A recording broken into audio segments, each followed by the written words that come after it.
Hello curators and welcome to GATE Curators in our full lecture series of DBMS। अब तक हम लोग DBMS में देख चुके हैं डेटा मॉडल्स क्या हैं, 3 स्कीमा आर्किटेक्चर क्या हैं और डेटा इंडिपेंडेंस क्या है। तो डेटा मॉडल्स में जैसे कि हमने देखा था कि जो भी हमारा डेटा का डिस्क्रिप्शन है वो डेटा मॉडल्स के थ्रू ही जो कैटलॉग में रखा जाता है। उसके बाद 3 स्कीमा आर्किटेक्चर में हमने ये देखा था कि 3 तरीके के काम हमको डेटाबेस में करने हैं अलग अलग, तो उसको हम 3 स्कीमास अलग अलग 3 स्कीमा के लेवल में बना के हमने रख लिया था। उसके बाद हमने देखा था डेटा इंडिपेंडेंस, जैसे 3 स्कीमास आर्किटेक्चर की अगर हम बात करें उससे डेटा इंडिपेंडेंस को हम रिलेट करने की कोशिश करें तो उसमें ये निकला था कि अगर हम किसी लेवल पे कोई चेंज करते हैं स्कीमा में और उसके हायर लेवल्स पे अगर कुछ उसका इम्पैक्ट नहीं आता है या ऐसा कुछ हम सर्टेन डिग्री तक अचीव कर लें कि उस पर कम से कम इम्पैक्ट पड़े उसके हायर लेवल्स पे, किसी लोअर लेवल स्कीमा को अगर हम चेंज करें तो इसको हम लोग बोल रहे थे डेटा इंडिपेंडेंस। अब हम लोग आगे बढ़ते हैं अपने लेक्चर सीरीज में और आज के लेक्चर में हम लोग देखते हैं डिटेल में डेटाबेस लैंग्वेजेस। जैसे ये काम हमने सारे कर लिए, उसके बाद हमको जो चीज़ें अभी तक हमने डिज़ाइन में देखी हैं उन डिज़ाइंड चीज़ों को कैसे हम इम्प्लीमेंट करेंगे ये हमें देखना है आज के लेक्चर में। स्टार्ट करते हैं डेटाबेस लैंग्वेजेस से। डेटाबेस लैंग्वेजेस क्या होती हैं, कौन कौन सी लैंग्वेजेस हैं डेटाबेस के लिए। तो सबसे पहले कब हमको डेटाबेस लैंग्वेज की ज़रूरत पड़ती है ये हम लोग देख लें ज़रा, तो ज़्यादा सही रहेगा, समझने में आसानी रहेगी। जैसे सबसे पहले हम लोग डेटाबेस की डिज़ाइन करते हैं। जब व्हेन डिज़ाइन इज कंप्लीटेड, जब डिज़ाइन का काम कंप्लीट हो जाए, जब डिज़ाइन का काम कंप्लीट हो जाए, हमने डीबीएमएस सेलेक्ट कर लिया। कौन से डीबीएमएस में डिज़ाइन के बाद हमने वो डेटाबेस मैनेजमेंट सिस्टम हमने सेलेक्ट कर लिया जिसपे कि हमको अपना डेटाबेस डिजाइन करना है, वो डीबीएमएस इज सेलेक्टेड। इसके बाद अब हमें जरूरत है कि ये जो हमने स्पेसिफाई किया था 3 स्कीमाज में कि कॉन्सेप्चुअल और इंटरनल स्कीमा को डेटाबेस के स्पेसिफाई करने की अब जरूरत है। डिजाइन कंप्लीट हो गई है, स्कीमा बन चुका है, बट उसको हम प्रोग्रामिंग में कैसे इंप्लीमेंट करें, डेटाबेस में किस तरीके से करें, उसके लिए हमें अब टूल्स की जरूरत है और वही टूल्स हैं डेटाबेस लैंग्वेजेस। जैसे specify conceptual and internal schemas,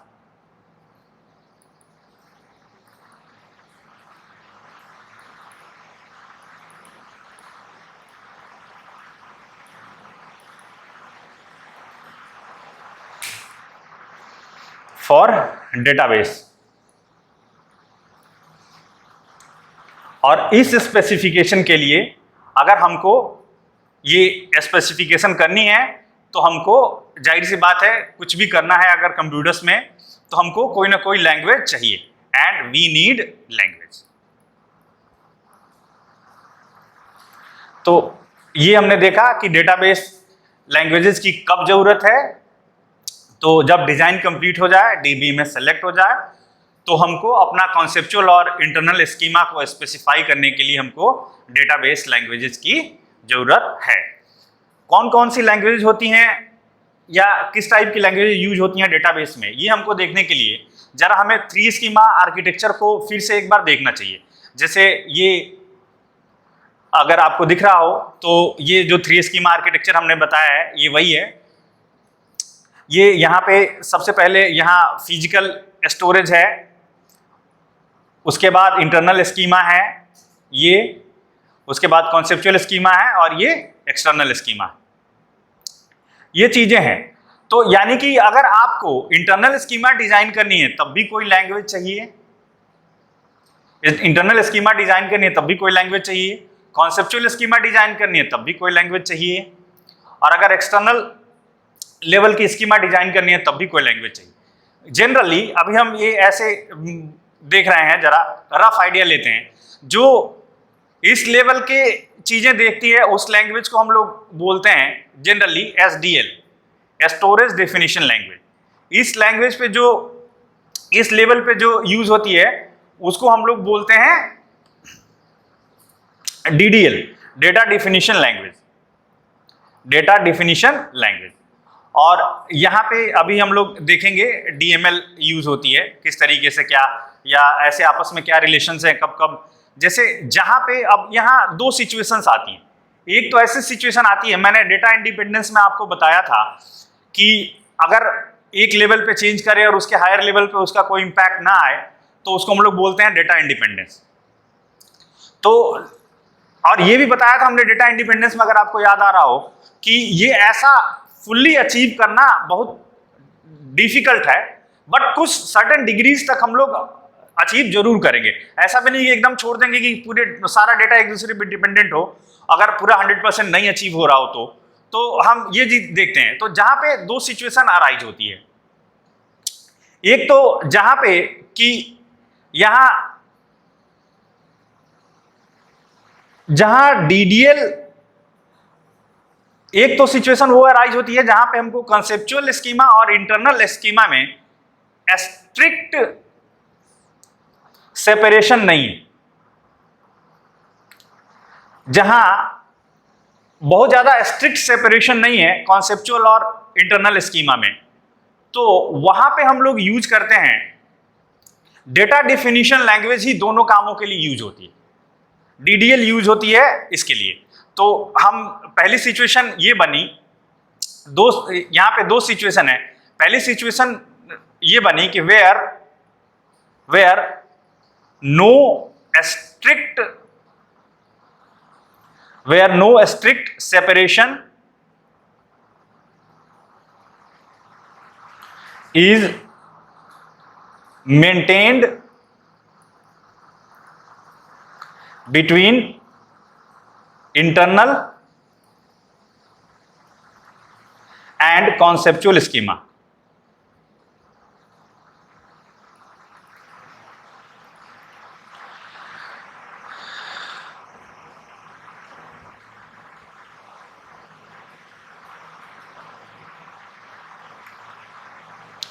तो जहां कहीं भी ऐसा है वहां पे हम लोग डेटा डेफिनेशन लैंग्वेज DDL, जिसको हम बोल रहे हैं डेटा डेफिनेशन लैंग्वेज,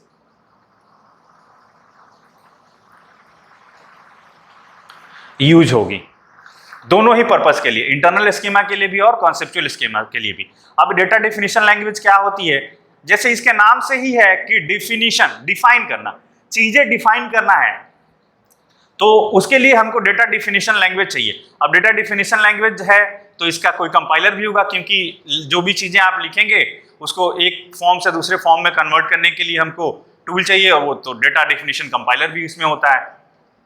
जो भी डेटा के डिस्क्रिप्शंस हैं, कंस्ट्रक्ट्स हैं, किस तरीके से स्कीमा स्टोर होगा, किस तरीके से डेटा स्टोर होगा स्कीमा में, ये सारी चीज़ों की डिफिनीशन हम लोग डेटा डेफिनेशन लैंग्वेज से करते हैं। और चूंकि यहाँ पे स्ट्रिक्ट सेपरेशन नहीं है कॉन्सेप्चुअल और इंटरनल के बीच में, तो डेटा स्टोरेज की भी रूटीन्स DDL से ही लिखे जाएंगे। ठीक है, दूसरी सिचुएशन ये है, दूसरी सिचुएशन है कि where strict separation exists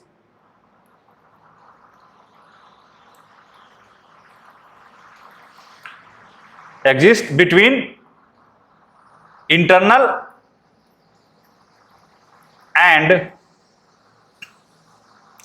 conceptual schema। इस सिचुएशन में जो इंटरनल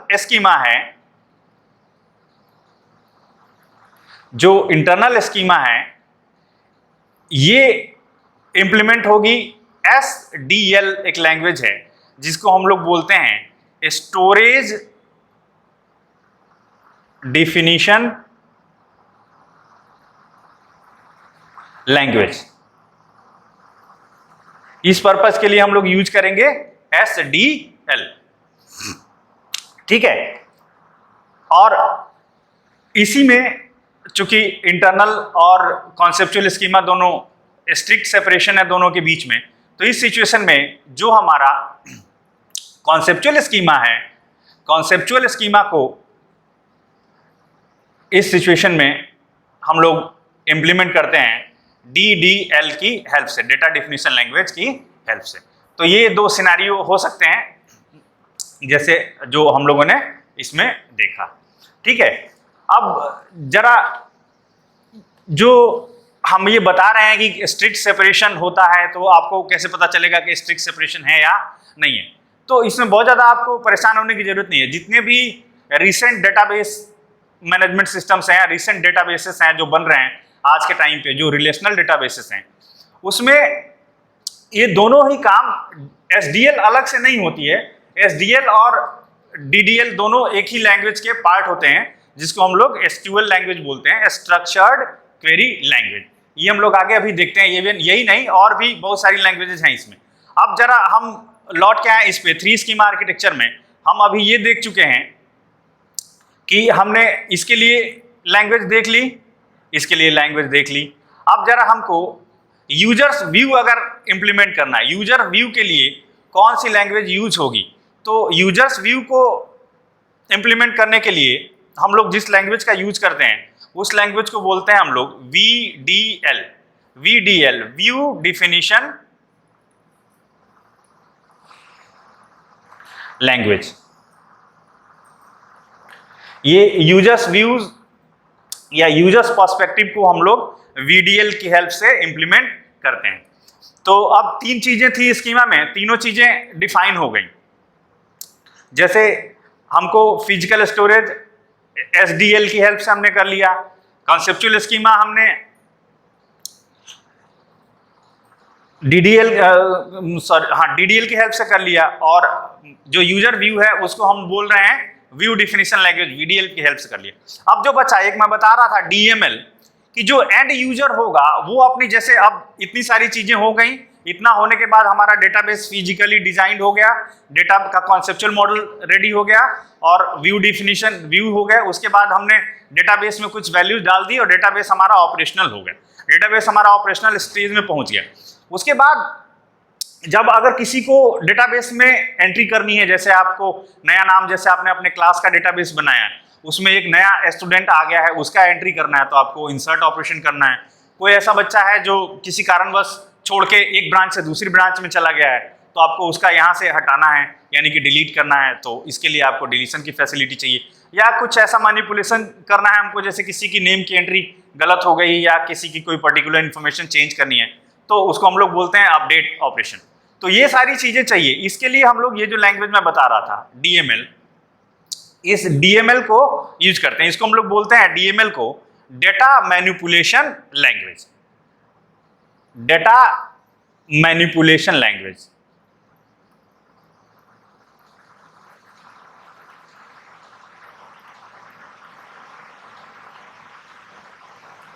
DML, ये इंसर्ट, डिलीट, अपडेट, ये सारी चीजें जो हैं, इंसर्ट, डिलीट, अपडेट, ये सारी फैसिलिटीज को प्रोवाइड करेगा DML। ठीक है, अब जरा एक नोट बना के हम लोग देखते हैं कौन सी, जब मैं बता रहा था कि मॉडर्न टाइम पे क्या होता है, किस तरीके से चीजें चलती हैं।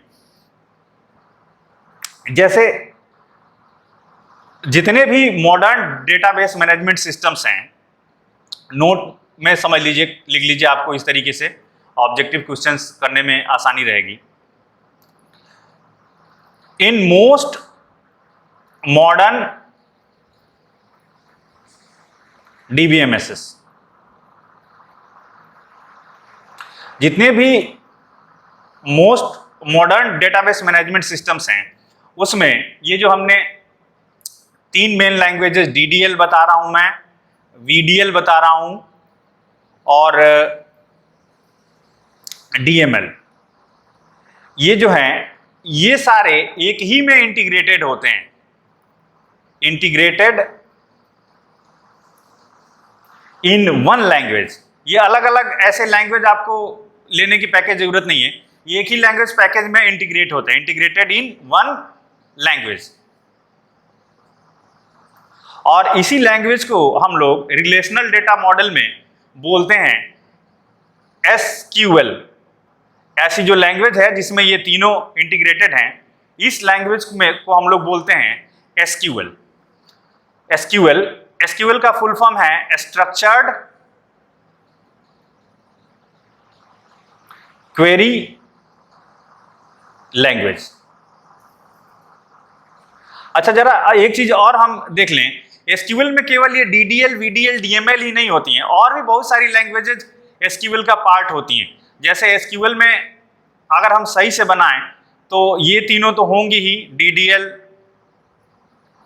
VDL, DML, ये तीन तो बना ले। और जरा किन चीजों की जरूरत है, जरा अब मैं इस स्कीमा को देखना चाहता हूं, इस स्कीमा डायग्राम को। जैसे देखिए यहाँ पे इस स्कीमा डायग्राम में आप, जैसे हमको चाहिए ये मैपिंग्स भी तो हमको रखना होगा, मैपिंग भी तो करना होगा कि एक कॉन्सेप्ट, एक स्कीमा लेवल से दूसरे स्कीमा लेवल में अगर कोई कम्युनिकेशन करना है, या यहाँ से वहाँ चीजें भेजनी है, या वहाँ से चीजें रिट्रीव करनी है, तो हमको मैपिंग्स की भी प्रोग्रामिंग करनी पड़ेगी। इसके लिए भी हमें लैंग्वेज चाहिए। तो जो मैपिंग के लिए जो लैंग्वेज होती हैं ये भी इसमें रहती है। अगर हमको कहीं कंस्ट्रेंट अप्लाई करना है किसी पर्टिकुलर डेटाबेस पे, या किसी पर्टिकुलर एंटिटी पे या एट्रीब्यूट पे कोई कंस्ट्रेंट अप्लाई करना है, तो उसका कंस्ट्रेंट अप्लाई करने की भी फैसिलिटी चाहिए हमको। तो ये सारी चीजें जो होती हैं, ये सारी चीजें हमारे SQL की पार्ट होती हैं। ये सारी फैसिलिटीज SQL में दी रहती हैं। जैसे इसके अलावा अगर आपको कंस्ट्रेंट का स्पेसिफिकेशन, कंस्ट्रेंट स्पेसिफिकेशन अगर आपको करना है, एंड स्कीमा इवोल्यूशन अगर आपको याद हो, स्कीमा इवोल्यूशन अगर आपको याद हो कि हम जब डेटाबेस ऑपरेशनल है उस टाइम पे किसी स्कीमा को हम चेंज कर सकें, तो स्कीमा इवोल्यूशन की फैसिलिटी भी SQL में होती है। और एंड मेनी मोर, और भी बहुत सारी चीजें हैं जो हम लोग टाइम के साथ देखेंगे।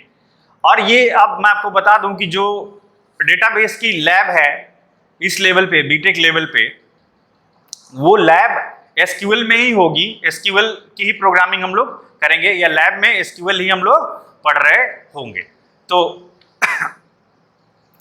और इसमें हमने एक चीज का जिक्र नहीं किया, जरा उसको हम देख लें पहले, आगे बढ़ने से पहले, कि यहाँ पे ये SQL में DDL है, DML है, VDL है, ये सारी चीजें हैं, लेकिन एक चीज छूट गई, SDL।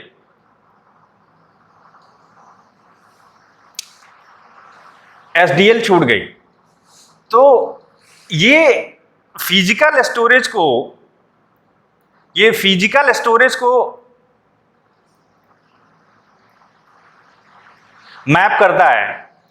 दैट्स वाई इसको हम लोग सेपरेट रखते हैं। SDL को हम लोग सेपरेट रखते हैं स्टोरेज डिफिनीशन लैंग्वेज को, क्योंकि ये DBA यूज करता है या डेटाबेस एक्सपर्ट्स यूज करते हैं। तो इसको हम लोग सेपरेट रखते हैं, SQL से अलग, SQL पैकेज से अलग रखते हैं। ठीक है।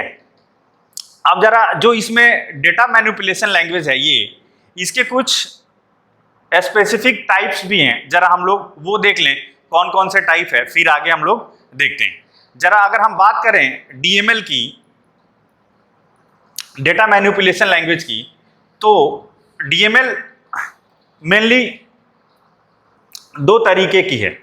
एक तो है हाई लेवल, या जिसको हम लोग बोलते हैं नॉन प्रोसीजरल। DML जो है वो दो तरीके की है, टू टाइप्स की, हाई लेवल और नॉन प्रोसीजरल, इसको हम लोग बोलते हैं।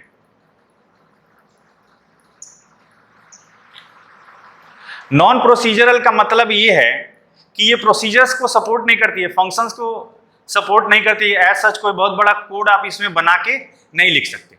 इसी को हम लोग जनरली बोलते हैं क्वेरी लैंग्वेज। जो क्वेरी लैंग्वेज टर्म यूज होता है वो जनरली इसी के लिए यूज होता है, हाई लेवल या नॉन प्रोसीजरल के लिए। तो जैसा कि हाई लेवल एंड यूजर्स के लिए बनाई गई है। हाई लेवल जो है एंड यूजर्स के लिए बनाई गई है, एंड यूजर्स के लिए बनाई गई है हाई लेवल लैंग्वेज। यानी कि इसमें जो भी प्रोग्राम होगा वो डेली लैंग्वेज में लिखा जाएगा, डेली रूटीन लैंग्वेज में, और एंड यूजर्स उसको यूज करेगा। अब हाई लेवल लैंग्वेजेस को केवल एंड यूजर यूज तो करेगा, बट केवल एंड यूजर ही यूज नहीं करेगा। अगर कोई एक्सपर्ट यूज करना चाहे तो वो भी यूज कर सकता है। ये नॉन प्रोसीजरल होती है, लेकिन अगर इसमें कोई प्रोसीजर्स या हम फंक्शंस को ऐड करना चाहें तो ऐड कर सकते हैं, बट अलग से उसको हमको किसी प्रोग्रामिंग लैंग्वेज, किसी प्रोसीजरल प्रोग्रामिंग लैंग्वेज के साथ इनबिल्ट करना पड़ेगा। तो ये जो हाई लेवल लैंग्वेज होती है ये दो तरीके से यूज होती है, used in two ways, used in two ways, दो तरीके से यूज होगी। एक तो यूज होगी independent,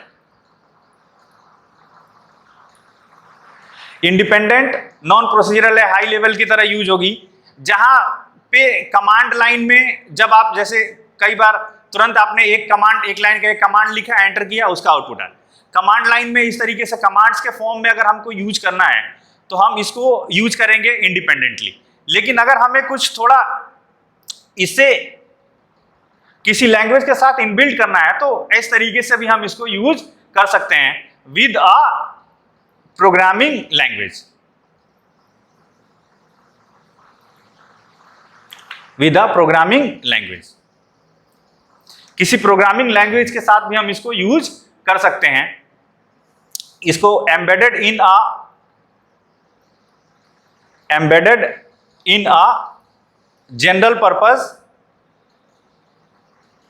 general purpose high level language.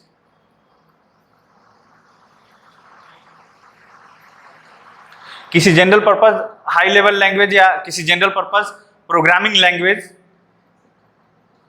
में हम लोग इसको इनबिल्ट करके यूज करते हैं। अब जैसे ये हाई लेवल लैंग्वेज है तो जो भी कॉम्प्लेक्स कंस्ट्रक्ट्स हैं, यूजर्स को बहुत ज्यादा कॉम्प्लेक्स प्रोग्राम न लिखना पड़े। यूजर एक लाइन का कमांड, क्योंकि यूजर एक्सपर्ट तो होता नहीं है, यूजर एक लाइन का कमांड लिखे और उसका काम हो जाए। तो ये जो कॉम्प्लेक्स कंस्ट्रक्ट्स हैं किसी प्रोग्रामिंग का या डेटाबेस के जो कॉम्प्लेक्स कंस्ट्रक्ट्स हैं, एंड यूजर उसको कॉन्साइजली यूज कर ले, अपने कम से कम कमांड्स में यूज कर ले, तो ऐसे पर्पस के लिए यूज होती है। और ये हम लोग इसको बोलते हैं हाई लेवल और नॉन प्रोसीजरल डीएमएल। दूसरी है, अगर ये हाई लेवल है तो लो लेवल होगा, ये नॉन प्रोसीजरल है तो प्रोसीजरल होगा। तो जैसे जो सेकंड है इसमें वो है लो लेवल और प्रोसीजरल डीएमएल। अब जैसे लो लेवल कहने का मतलब ये हुआ कि इसमें हमें किसी न किसी प्रोग्रामिंग लैंग्वेज के साथ एम्बेड करना पड़ेगा। ये जो लो लेवल या प्रोसीजरल डीएमएल है, डेटा मैनिपुलेशन लैंग्वेज, ये इंडिपेंडेंटली यूज्ड नहीं होती है, नॉट यूज्ड इंडिपेंडेंटली, ये इंडिपेंडेंटली यूज्ड नहीं होती है।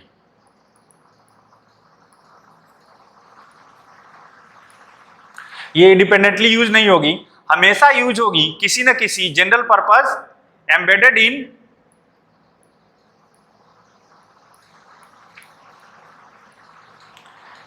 In general purpose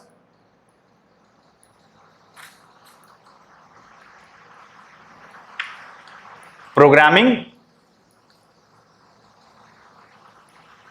language. किसी न किसी जनरल पर्पस प्रोग्रामिंग लैंग्वेज में एम्बेड करके तभी ये यूज होगी। ठीक है, ये जो लो लेवल है ये इंडिविजुअल रिकॉर्ड्स को रिट्रीव करने के लिए यूज होती है जनरली। ये लो लेवल या प्रोसीजरल डेटा मैनिपुलेशन लैंग्वेज है, वो इंडिविजुअल रिकॉर्ड्स को वहां से रिट्रीव कर सकती है, मैनिपुलेट कर सकती है, इस तरीके की चीजें हैं। तो इसलिए इसमें प्रोग्रामिंग कंस्ट्रक्ट्स की जरूरत होती है। जैसे प्रोग्रामिंग कंस्ट्रक्ट्स में जैसे लूप हो गया या प्रोसीजर्स हो गए, इन टाइप की चीज़ों की जरूरत होती है। इसीलिए इसको हमेशा हम लोग इसको किसी न किसी जनरल पर्पस प्रोग्रामिंग लैंग्वेज में एम्बेड करके और फिर यूज करते हैं। अब जरा हम एक दोनों का कंपैरिजन देख लें जरा, हम लो लेवल डीएमएल और हाई लेवल डीएमएल का जरा कुछ कंपैरिजन देख लें। कई बार आ जाता है एग्जाम्स में, या ऐसे ट्रिकी क्वेश्चन बन सकता है ऑब्जेक्टिव टाइप का। तो एक तरफ हम लिखते हैं लो लेवल और एक तरफ लिखते हैं हम लोग high level.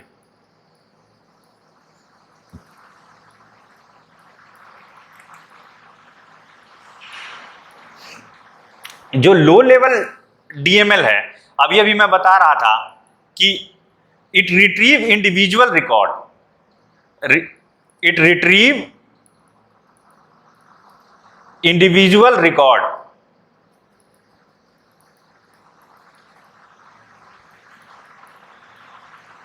Individual record and process them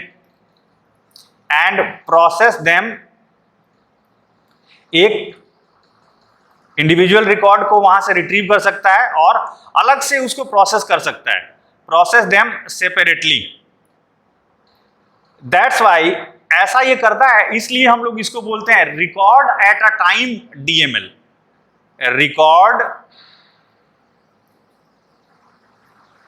at a time DML. मतलब एक रिकॉर्ड को एक बार में ऐसा ये निकाल के कर सकता है, एक एक करके निकाल सकता है, इसलिए इसको हम लोग बोलते हैं record at a time DML.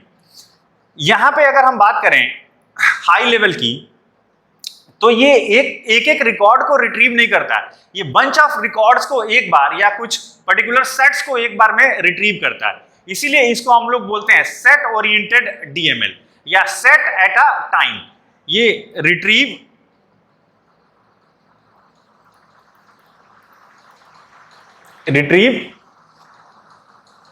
and specify many records,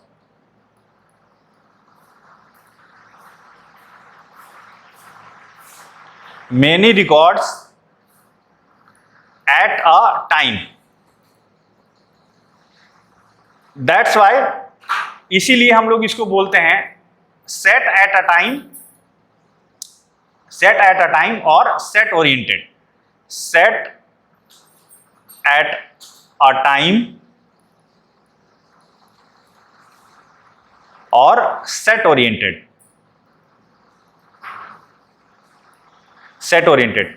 अरे अगर ये नहीं समझ में आ रहा है तो थोड़ा सा आप इसको ऐसे देखिए कि जैसे अगर कोई ऐसी सिचुएशन है, जैसे कि आप नेम्स को, जैसे इस क्लास में 3 स्टूडेंट्स हैं, मान लीजिए 3 स्टूडेंट्स हैं A B C। ये जो लो लेवल है ये एक बार में इसका रिकॉर्ड निकाल के और एनालाइज करेगी, प्रोसेस करेगी, दूसरी बार में इसका, तीसरी बार में इसका, इस तरीके से। और ये जो high level data manipulation language है, ये तीनों के रिकॉर्ड्स को एक बार में स्पेसिफाई कर सकता है या रिट्रीव कर सकता है। तो एक हम जब कलेक्शन होता है तो उसको हम लोग सेट ही बोलते हैं, तो सेट ओरिएंटेड इसलिए इसको हम लोग बोलते हैं। ऐसा है इसमें। अब जरा हम एक और चीज है इसमें, जैसे जो हमारा low level data manipulation language है, ये इस चीज को स्पेसिफाई करता है कि कोई पर्टिकुलर डेटा है या पर्टिकुलर रिकॉर्ड है, उसको कैसे रिट्रीव करें, हाउ टू रिट्रीव डेटा पे फोकस करता है ये हमारा लो लेवल डीएमएल जो होता है। How to retrieve data, how to retrieve का मतलब ये है कि इसके ये प्रोसेस पे फोकस करता है, किस तरीके से डेटा को हम एक्सेस कर सकते हैं, हाउ। और ये करता है जो हाई लेवल डीएमएल है, ये इसका कंसर्न कैसे निकल रहा डेटा, इसमें नहीं, कौन सा डेटा हम लोग रिट्रीव कर सकते हैं, कैसे, मैकेनिज्म पे इसका फोकस नहीं है। हाई लेवल डीएमएल का जो है फोकस मैकेनिज्म पे नहीं है। ये विच डेटा टू रिट्रीव, किस डेटा को हम लोग रिट्रीव कर सकते हैं, ये हमारा हाई लेवल डीएमएल देखता है।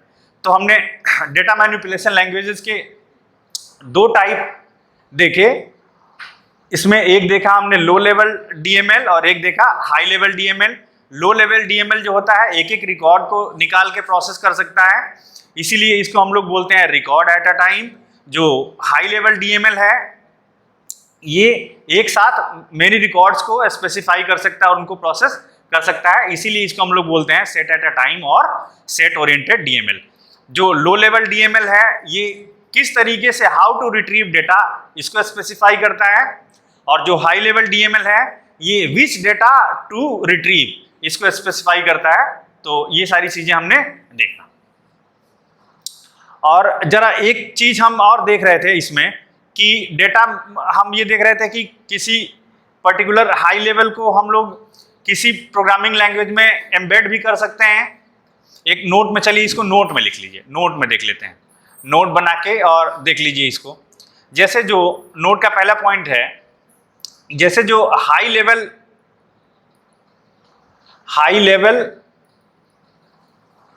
और प्रोसीजरल डीएमएल है, हाई लेवल और प्रोसीजरल डीएमएल है, इसको हम लोग दो तरीके से यूज करते हैं। एक तो इंडिपेंडेंट और एक एम्बेडेड।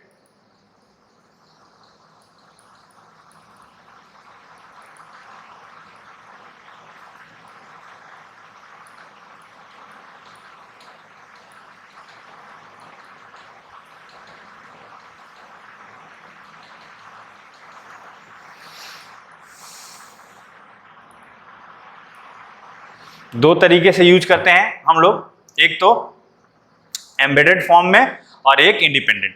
तो जब ये किसी लैंग्वेज में एम्बेड होती है, हाई लेवल डीएमएल जो है, जब ये किसी लैंग्वेज में एम्बेडेड होती है, तो हम लोग जो लैंग्वेज होती है वो जिसमें ये एम्बेड होती है उसको बोलते हैं होस्ट लैंग्वेज। यानी कि ये जनरल पर्पस प्रोग्रामिंग लैंग्वेज है, ये कही जाएगी होस्ट लैंग्वेज। अरे होस्ट का मतलब आप ऐसा समझिए कि जब आपके घर कोई गेस्ट आता है तो आप होस्ट होते हैं, वो गेस्ट होता है। तो जैसे जब हाई लेवल डीएमएल जो है ये किसी दूसरी प्रोग्रामिंग लैंग्वेज में एम्बेड होगी, तो वो जो प्रोग्रामिंग लैंग्वेज है वो बोली जाएगी होस्ट लैंग्वेज। और ये जो डीएमएल है ये बोली जाएगी डेटा सब लैंग्वेज। ठीक है। तो जो जब भी कभी हाई लेवल डीएमएल किसी जनरल पर्पस प्रोग्रामिंग लैंग्वेज में एम्बेड होगी तो इसको हम लोग जनरल पर्पस प्रोग्रामिंग लैंग्वेज को बोलेंगे होस्ट लैंग्वेज, और इसको हम लोग बोलेंगे डेटा सब लैंग्वेज। और जब इंडिपेंडेंट यूज होती है तो उसको हम लोग बोलते हैं क्वेरी लैंग्वेज। जब इंडिपेंडेंट हाई लेवल डीएमएल जब इंडिपेंडेंट यूज होती है तो इसी को हम लोग बोलते हैं क्वेरी लैंग्वेज। यानी ये केवल डेटा रिट्रीव कर सकता है वहां से और 1 by 1 कमांड्स के फॉर्म में यूज होती है।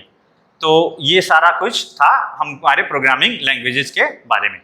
तो सबसे पहले हमने आज के लेक्चर को जरा हम समराइज कर ले खत्म करने से पहले, सबसे पहले हमने देखा 3 स्कीमा आर्किटेक्चर के इम्प्लीमेंटेशन के लिए 3 लैंग्वेजेस देखी। 3 स्कीमा आर्किटेक्चर को इम्प्लीमेंट करने के लिए हम लोग 3 लैंग्वेजेस देखी। एक तो थी VDL, एक थी DDL और एक थी SDL।